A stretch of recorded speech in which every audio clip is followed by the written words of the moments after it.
Kawaii Cookingへようこそ. Buongiorno a tutti! Oggi condivido la mia videoricetta per un piatto fatto con il bambù. Il bambù da mangiare si chiama takenoko in giapponese. Quando cominciamo a vedere il takenoko al supermercato, sappiamo che è arrivata la primavera. Il takenoko fresco deve essere bollito subito dopo averlo acquistato, altrimenti il sapore diventa amaro.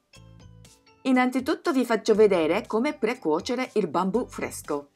Mi servono acqua, qualche peperoncino e crusca di riso. Pulisco takenoko, elimino la scorza esterna dura e taglio diagonalmente la punta.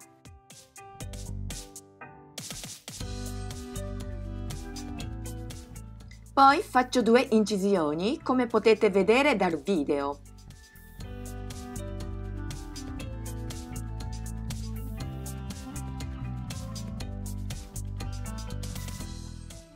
Verso abbondante l'acqua in una pentola profonda. Metto il takenoko nella pentola insieme alla crusca e ai peperoncini. Lo porto a bollore e lo cuocio per un'ora. Trascorso questo tempo, provo a infilare uno spiedino dentro il takenoko per controllare se è cotto. Se entra facilmente vuol dire che è cotto. Spengo il fuoco e lascio riposare finché l'acqua non sia fredda. Lo sciacquo con acqua fresca ed è pronto da cucinare. Il takenoko viene tagliato in modo diverso a seconda delle sue parti. Innanzitutto taglio la parte sotto che è molto dura, quindi ne elimino circa 1 centimetro. Poi il resto lo taglio a rondelle fino a metà altezza. Invece la parte superiore la taglio verticalmente a pezzi. I pezzi vengono messi nell'acqua per conservare.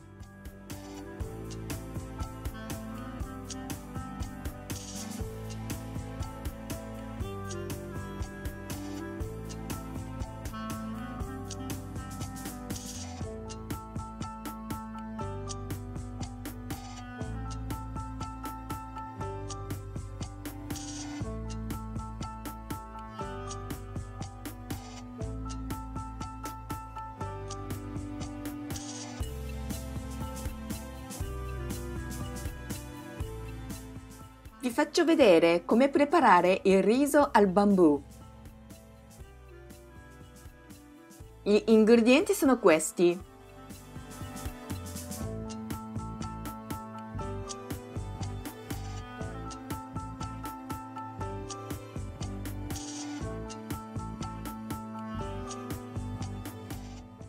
Preparo il riso bianco. Per la preparazione guardate una mia videoricetta precedente. Trovate il link sotto nella descrizione. Taglio il bambù a fettine sottili. Lo verso in una pentola. Faccio sbonettare il tofu fritto sottile per 1 minuto. Dopodiché lo scolo e lo asciugo con carta da cucina.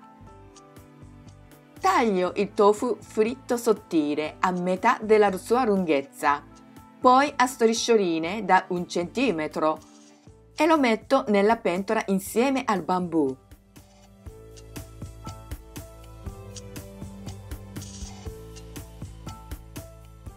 Aggiungo il dashi, condisco con la salsa di soia, lo zucchero, il mirin e il sake.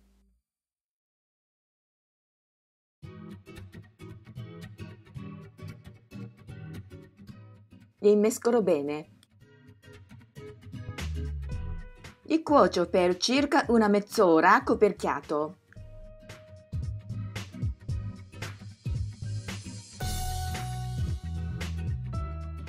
E infine li aggiungo al riso cotto. Li mescolo bene. Attenzione a non schiacciare mai il riso. Fate come tagliare il riso.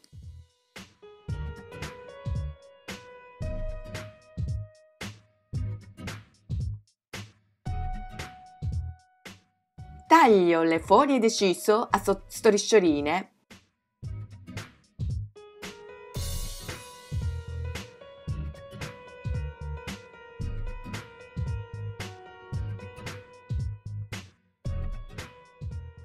Servo il riso nella ciotola individuali.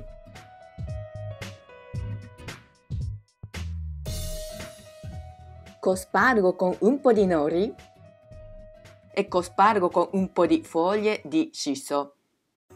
Per un altro piatto con takenoko vi presenterò nel prossimo video. Intanto buon appetito! Spero che mia videoricetta vi sia piaciuta.